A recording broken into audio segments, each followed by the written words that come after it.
MLA రక్షణ నిధి సంచలన వ్యాఖ్యలు చేశారు. టికెట్ దక్కకపోవడం నా మనసుని గాయపరిచింది అన్నారు.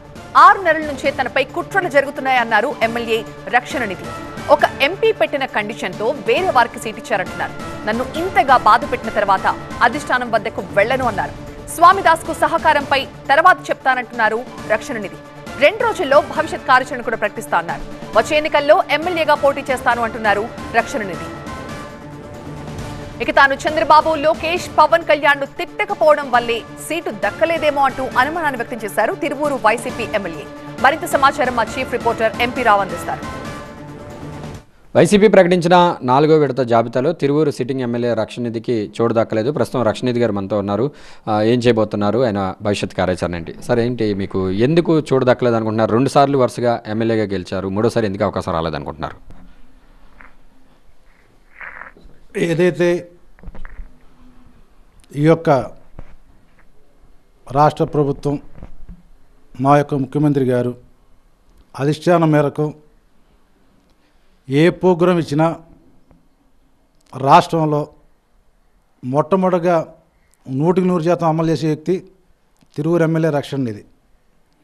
కొంతమంది మరి ఒక ప్రణాళిక ప్రకారంగా మరి 4 నెలల నుంచి కూడా నడుస్తూ ఉంది. ఇది అంటే ఎవరు సార్? మీ సొంత పార్టీలో వాళ్ళే కుట్ర పన్నారా, లేకపోతే వేరే వాళ్ళని బయట వ్యక్తులు ఏమన్నా రాంగ్ ఫీడ్బ్యాక్ ఇచ్చారా?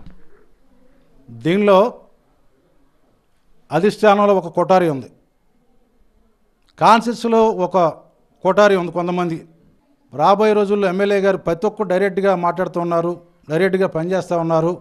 మరి ఎమ్మెల్యే గారు ఉంటే మనకి మునుగడ కష్టమని నియోజకవర్గంలో కొందరు ఒకరిద్దరు వ్యక్తుల ద్వారా మరి అధిష్టానం ఒక గ్రూప్కి అక్కడ ఉన్నటువంటి కొంతమందికి మరి రిపోర్టు వేరేగా ఇచ్చి సర్వే బ్రహ్మాండంగా ఉన్నాయి, గెలుస్తామని చెప్పారు.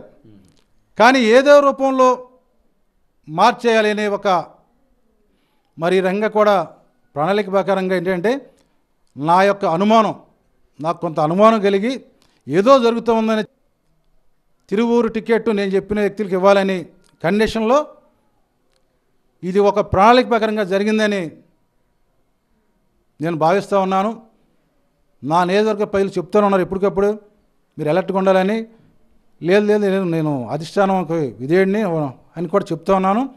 త్వరలోనే మీ అందరూ కూడా వచ్చి అడుగుతున్నారు కాబట్టి నా నిర్ణయం ఏం చేస్తానన్నది కూడా మరి 2-3 రోజుల్లో నిర్ణయం తీసుకుంటాను. పవన్ కళ్యాణ్ పేరు కానీ, లోకేష్ గారి పేరు కానీ, చంద్రబాబు నాయుడు గారి పాలసీ మీద, ఆయన ముఖ్యమంత్రిగా నేను ఎమ్మెల్యేగా ఉన్నాను, కొన్ని పాలసీ మీద మాట్లాడాను, పాలసీ మీద మీటర్ మీద. మరి ఇది కూడా వాళ్ళని దూషించకపోవడం కూడా మరి దానిలో భావంగా ఏమన్నా ఉందేమో అని నా అనుమానం కలుగుతూ ఉంది. ఏదైతే చూస్తూ ఉన్నారు మీరు, ఎవరైతే ఇతర వ్యక్తుల గురించి మాట్లాడుతూ ఉన్నారో వాళ్ళే ఎక్కువగా వాళ్ళ ముందుంటూ ఉన్నారు. మరి నాలాంటి వ్యక్తులను దూషించిన వాళ్ళందరూ కూడా ఎన్నుకుంటూ ఉన్నాం. ఎందుకంటే పార్టీని నమ్ముకుని ఉన్నాను అని అంటున్నారు. మళ్ళీ ఏమైనా మాట్లాడే అవకాశం ఉందా? వెళ్ళి మాట్లాడతారా? నా మనసు గాయపడింది. పార్టీ వాళ్ళు రమ్మన్నారు. ఎందుకంటే నేను ఎక్కడ కూడా అబద్ధాలు చెప్పే వ్యక్తిని కాదు, మాట తప్పే వ్యక్తిని కాదు. కానీ నా మనసు గాయపడిపోయింది. జరగాల్సినటువంటి మనసు ప్రతి ఒక్క వ్యక్తికి కూడా మనస్సాక్షి అనేది ఒకటి ఉంటుంది. దాన్ని చచ్చిపోయే విధంగా కూడా వాళ్ళు ప్రవర్తన చేశారు. పార్టీ మారి టీడీపీలోకి వెళ్ళే ఏమైనా ఛాన్స్ ఉందా? ఇప్పుడు వరకు ఇంకా నిర్ణయం తీసుకోలేదు. తర్వాత నా నిర్ణయం మరి పిలిచి చెప్తా. వచ్చే ఎన్నికల్లో అయితే పోటీలో ఉంటారా సార్ ఎమ్మెల్యేగా? పార్టీ లేదైనా కానీ ఎక్కడైనా సరే పోటీలో ఉంటాను. ఏ నియోజకవర్గం నుంచి? ఎక్కడైనా సరే ప్రజలు నిర్ణయిస్తారు. తనకు సీటు దక్కుతుందని ఎంతో ఆస్తి ఉన్నానని, అయితే చివరి నిమిషంలో సీటు రాకపోవడం తనను ఎంతో బాధకు గురి చేసింది అంటున్నారు. 2 రోజుల్లోనే తన భవిష్యత్ కార్యాచరణ కూడా ప్రకటిస్తానంటున్నారు తిరువూరు ఎమ్మెల్యే రక్షణ నిధి. కెమెరా పర్సన్ ఆంజనేయులతో ఎంపీ రావు, టీవీ 9 విజయవాడ.